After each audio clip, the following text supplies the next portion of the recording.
Thank you very much for the introduction, and thank you to the reviewers in the BC who accepted the paper. It was quite the struggle to get it accepted. So yeah, I'm on tight schedule, so I'll just get started now. So here is the title of the paper, and I'm assuming that some, if not most of you, are not so familiar with the subject, so I'll first spend about half of the talk introducing masking inside channel attacks, after which I will go through technical overview and some results of the paper, and then I'll give a comparison between the algorithms that we proposed in the paper and the state. So,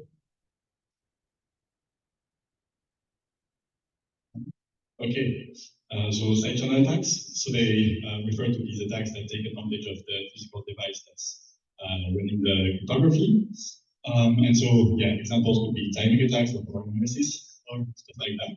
But so the basic idea is that the adversary is going to have access to some leakage on the secrets, and we don't want to allow him to actually get some information from this, so we want to do something about it. Okay. So we have a security game in a very cryptographically conventional way. So we have a circuit C that manipulates some secret random variables. I'm going to write x1, 0, xn. And then the adversary is going to play the following game. So in the first step, it's going to learn some information about the wires of the circuit, so the intermediate computation, values of the computation, and then it's just going to try and guess the secrets. So the adversary wins if he's right guessing the secrets. And what would be great is if we could have the circuit C to be such that the adversary has no advantage learning some stuff about the wires in the first step. So that's the goal that we want to achieve.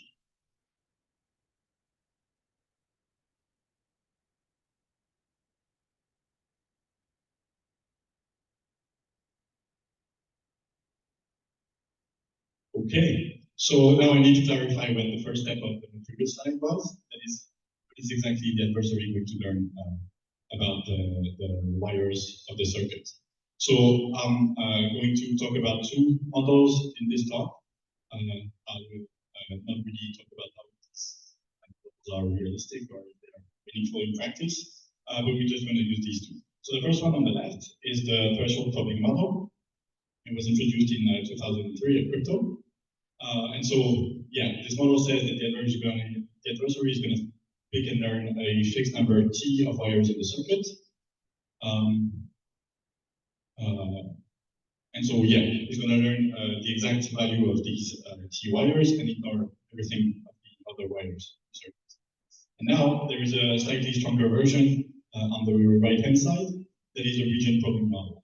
So in this model, it's pretty much the same thing, except the circuit is split into n subcircuits, and then the adversary is going to also learn a fixed number of wires in each of the subcircuits.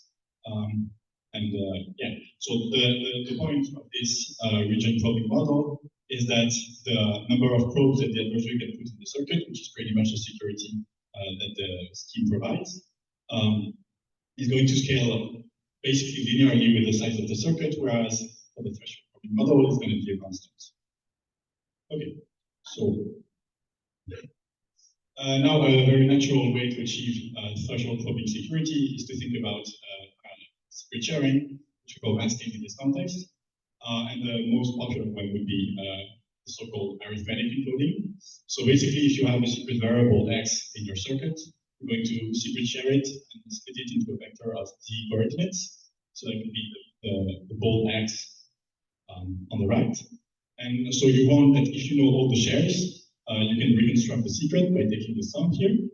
And you want that if you only have t minus 1 of the shares, then it's uniformly or it's independent of the secret. And so, yeah, there are two interpretations that I want to share with you that are going to be somewhat useful in what follows. So the first one is a geometric interpretation. The point is that the encodings of 0 for the arithmetic encoding are form a hyperplane that's orthogonal to the all one vector that's the bold one here. And so, yeah, if you take any other field element, then it's going to be a shift copy of this hyperplane. So, okay, so that's one interpretation, and then the other one is algebraic, in the sense that the encodings at 0 are going to need to be an ideal of the polynomial ring, polynomials of degree at most d-1. And so, yeah, if we consider the polynomial, we associate the polynomial with the list of its coefficients, we can see that the pole x here encodes its evaluation in 1. Okay.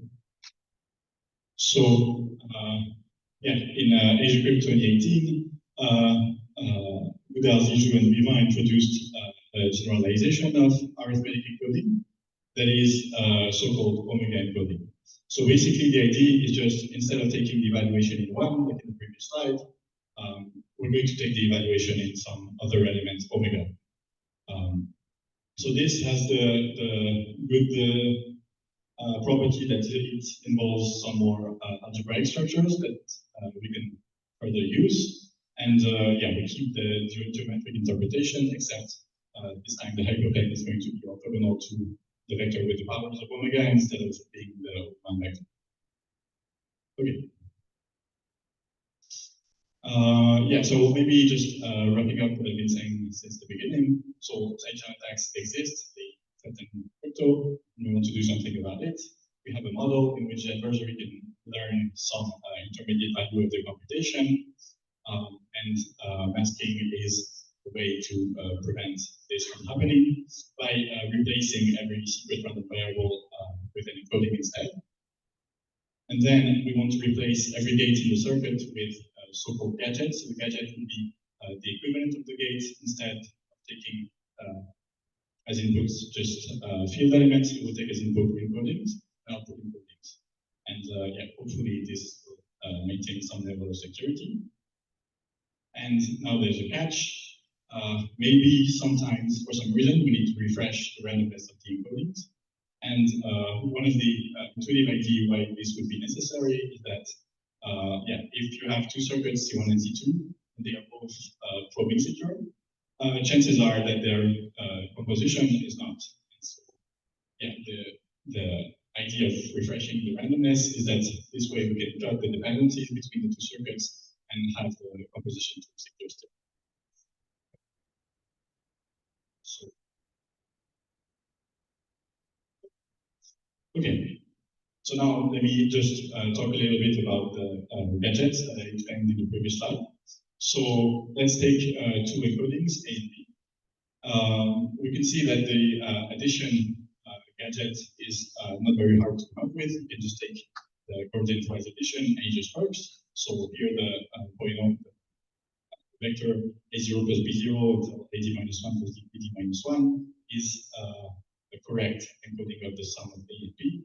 And I'm pretty sure you can convince yourself that it's D-1 probably secure. And now for multiplication, it's quite harder. And so the first solution that was proposed for any number of shares was the one in 2003, and it's still the one that we use today. Yeah, so just to give you a little idea of what this algorithm ISW does. So basically, what we want is to have a vector that encodes the product of A and B. So we have to encode the sum of the AIs and the sum of the BJs. And so, yeah, this algorithm expands the product, computes all the AI and BJ, and then recombines that with some elements to have some level of security.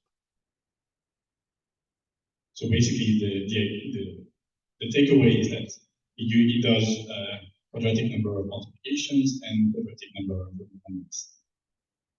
Okay, so that was it for the introduction, and now we can move on to structuring the paper. So I'll start with this opening claim.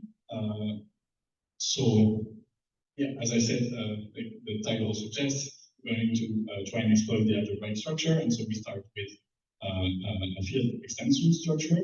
So our circuit is defined over a field F that has a subfield K. So we're going to deal with omega encoding, so we just fix an omega in the field. Now we consider a circuit that takes as input a uniform omega encoding. Okay, so we're going to make the following assumption. We're going to assume that the circuit C is such that its intermediate values, all the wires in the circuit C, they are linear with coefficients in the subfield K. So this is how we would write it. So okay, we just assume that the intermediate computation of the circuit is linear in the subfield. And now what the claim says, so now what the proof says is that if the algebraic degree of omega over the subfield is bigger than the number of shares, which would be written like this, then the circuit C is d-1 probing secure. So I have to understand how powerful this lemma can be and what we can actually do with it. The cool thing about this lemma is the fact that we can claim d-1 probing security for a circuit by simply looking at the coefficients of the, basically by just looking at the wires and saying that everything is linear in the subfield, we can claim d-1 probing security without looking further. So, okay, now I will give some intuition on why this result would hold, and it goes like this. So, yeah, we're just going to mention the adversaries view on this problem. So, as I said, we have X is a uniform encoding, and the adversary has learned some probes on this X that is given by linear matrix, by just a matrix evaluation of X. So basically, there is P times X something. So basically, from the adversary's view, X is distributed uniformly random over the shift copy of the kernel of this matrix P. And now the point is the vector with the powers of omega cannot be orthogonal to the kernel of P. And the reason for this is otherwise you would find a polynomial of degree d-1 such that omega would be a root of this polynomial, and that's not possible because we just chose to be a function of degree bigger than that. Okay, so now just to explain quickly what this drawing is about. So the green line is the span of the vector of the powers of omega. So it's actually a one-dimensional vector space. And now the red lines, they represent these hyperplanes, or the shifted copy of the hyperplanes that are the set of encodings of some fixed elements. For example, this one could be 0, this one could be some element x, and this other one could be some element y. And now the point of all this is that in the end, the probability from the adversary's view that the encoding X encodes some field element is going to be the volume of the intersection between the kernel of P, or the shifted copy of the kernel of P, and those hyperplanes. But now, oops.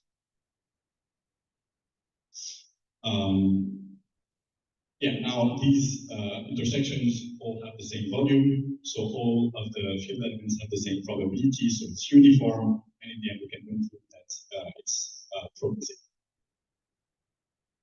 Okay, so that was it for the little intuition on this result, and now we can try and have a more abstract or general security notion for this, and try to extend it to circuits that would be bigger than just a circuit with one input. And so, yeah, this definition is meant to encompass any circuit, from a circuit that would be very small, like a simple gadget, to a circuit that would be very big, like the full implementation. So, okay, the basic idea is to say that our circuit from the beginning, if we take some probes in there, a set of probes P, then we can find another set of probes that we're going to call Q, and we split it into n subsets of probes, one for each of the x1 through xn encodings. And we want that, yeah, first, obviously, that Q contains more information than P. That's just in order to allow some gain hops in the proofs. Then second, we want to upper bound the number of probes that we put in Qi with the probes in P, that just to control the expansion of the number of probes. And finally, and most importantly, we want every Qi to contain only linear probes in Xi with coefficients in the subfield. And so this is in order to follow the requirements of the lemma that I mentioned before. And yeah, all the generalizations of the lemma that I presented before, this one is the right one because we have these two important properties. The first one would be that composition can be made straightforward, meaning that if C1 and C2 are RTAK, this property from the previous slide, then their composition is also RTAK, or yeah, anyway. And second, for the security, we have that if a certain C is RTAK, then it's also secure in the region problem. So yeah, I'll just mention quickly that because this RTAK notion is stronger than the threshold probing security, we can have a weaker definition for the security notion of the refresh gadgets. And with these weaker notions, we can achieve a refresh gadget for RTAK circuits that uses D-1 random field elements. And this is optimal because you have input that is encoding of some element, and you want to output encoding of the same element. And so this is exactly the amount of entropy you have to use.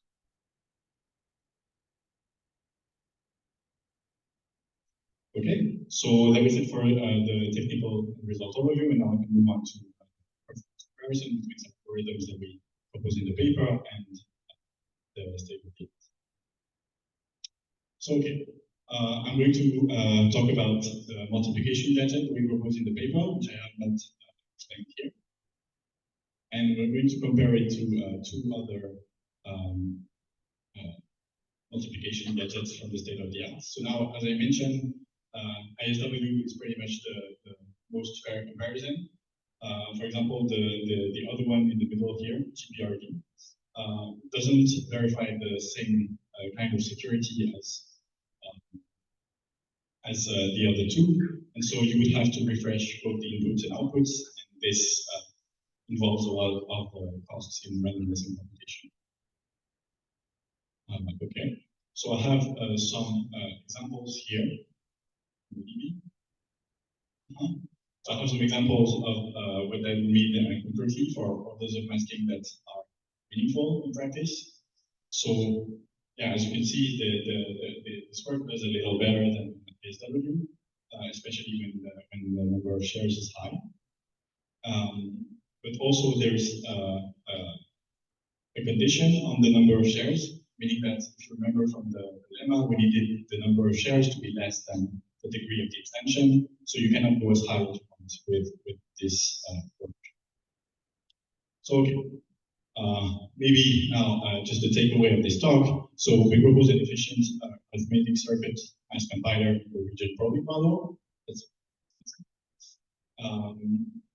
The number of shares is bounded by the algebraic structure that's available. So that's again the condition T is less than the degree of the extension. We have some extra efficiency when this number of shares D divides the degree of the extension. So that was also the reason why in the multiplication gadget example, I used 2, 4, and 8 because I was thinking about the AES field in which the degree of the extension is 8, and so 2, 4, and 8 verify this property, and so we have extra efficiency.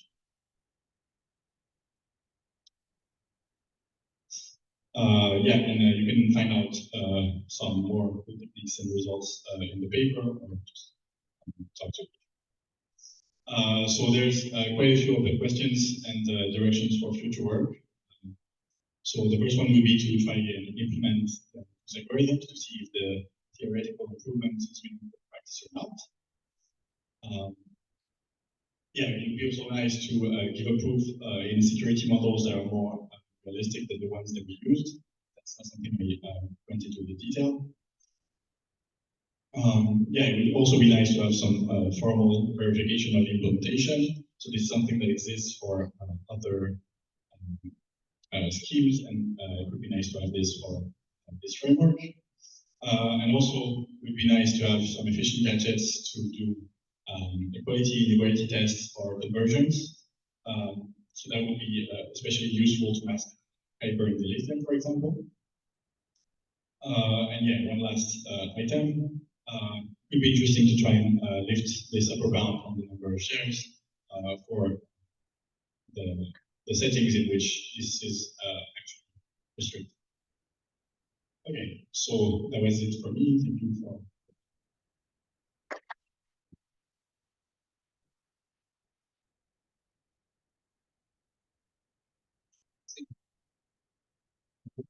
Question.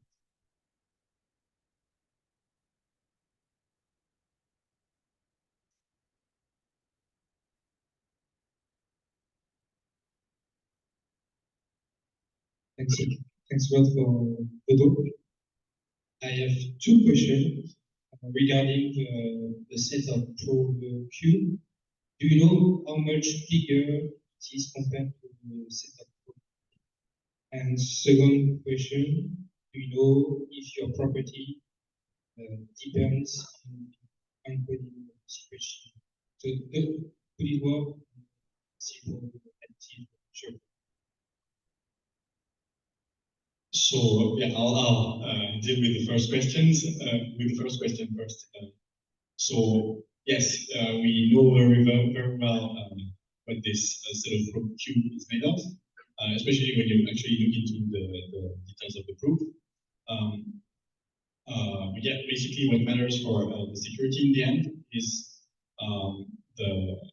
because the proof is going to be in the region problem model. So what matters is the size of the regions. And so basically Q, every Qi has less elements than P itself. And now you're just hoping that not every probe in B is going to split into one probe in each of the Q.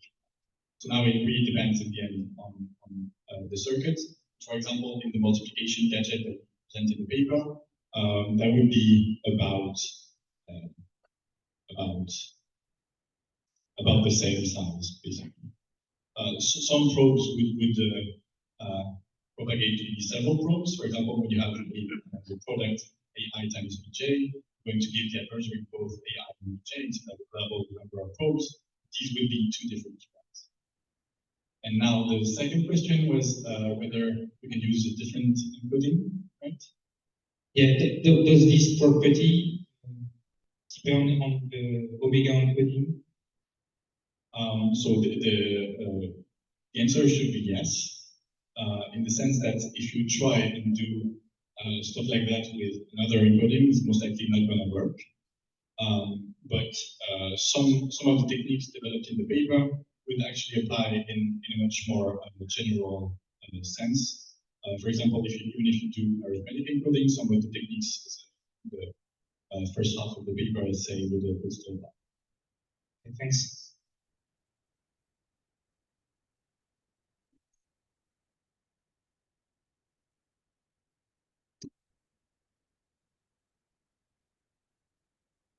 Thanks for impressive talk. I have a question, just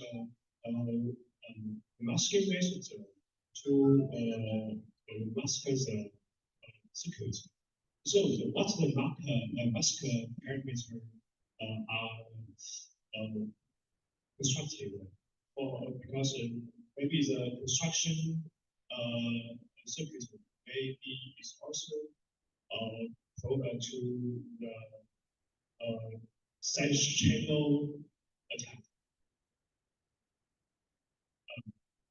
What the mask is generated? So your question is, how do we generate the masks? And so this is a question that's usually out of the scope of the theoretical masking. But yeah, basically, usually in the security models that we consider in masking, we only look at the computation and we just assume that the masking and the decoding steps are leak-free. So the adversary is not going to see anything in there because you'll have to, in order to encode some specific value, you have to manipulate it and the adversary can just show up and look at it and you're done. So, okay. So just you don't need to know how to generate the mask, just use the mask to masking the circuit to against the side channel attack. Is the efficient.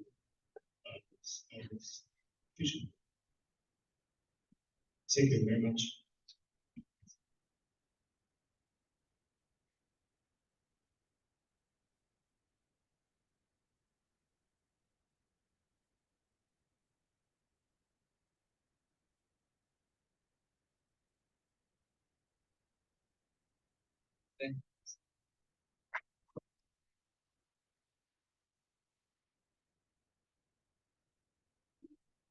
On the first session today.